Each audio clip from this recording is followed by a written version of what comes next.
Hello everyone, today we will take a look at the Xbox Series S console and see if it can satisfy modern gamer needs. Hit the like button and let's start. Here's a new Xbox Series S that I bought from Best Buy for $299. This is an all-digital console with 512GB SSD on the board. In the box we have the console itself, which has some weight to it, a new Xbox controller with batteries, and two cables. One is a power cord for console and the other is an HDMI cable for connecting a TV or monitor. The console case is made of plastic with minimalistic black-white design, and the ventilation openings located almost on each side.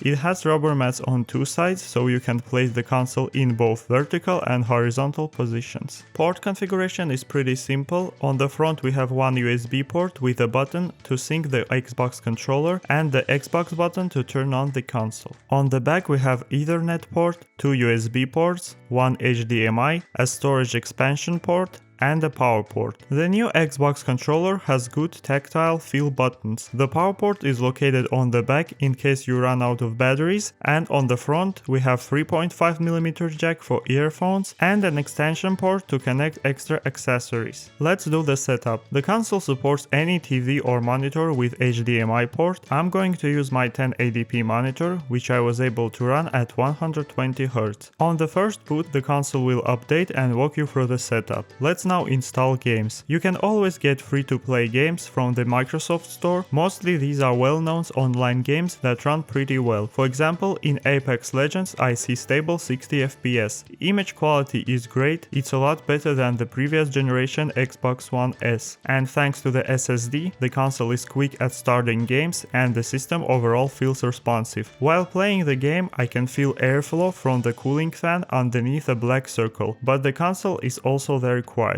The first impression from the console was good. The only con I noticed was that in the first hours of using it, the room smelled strongly of plastic, so much so I had to ventilate the room. After some time the smell went away. This is an all-digital console, which means that the console does not have a DVD-ROM, so you will not need game disc anymore. Instead, you can buy a game cards with voucher codes or buy games online through the console. You can also get Xbox Game Pass, which is great. You can get the first month for $1 and then the subscription continues with $15 per month. I recommend trying it out. It has a big game library that has not only cloud games but also Xbox exclusives and some new releases. You can also use cloud gaming to play games from Game Pass right away without waiting for download. And if you like the game, you can download it later to get the best image quality. The console has around 350GB of storage available for games. It's enough to keep 5-6 heavy games, but if you need more storage you can get an expansion card to expand the internal storage, or you can get a portable HDD or SSD disk and use it as a cache storage. When you need, you can quickly copy the game you want to internal storage. It will take less time than downloading it again. Other than gaming, you can use this console as a multimedia platform. A lot of streaming services available on Xbox. You can watch YouTube, Netflix, Hulu, and so on. Another popular question: should you get Xbox Series X instead of S? My opinion here is that if you have 8K or some fancy 4K 120Hz TV, then I think it is worth buying Series X. But if you have 1080p, 2K or some 4K TV, Series S will be a good fit. My experience with this console was good. I think it's a great device for a $300 price that allows you to play popular titles. And another plus, it has good availability across the stores. With this year's Black Friday and holidays deals, you can get it even cheaper. I saw some deals for around $250. Let me know your thoughts about this console in the comments, and if you are interested in buying gaming laptop or PC, check out more videos on this channel.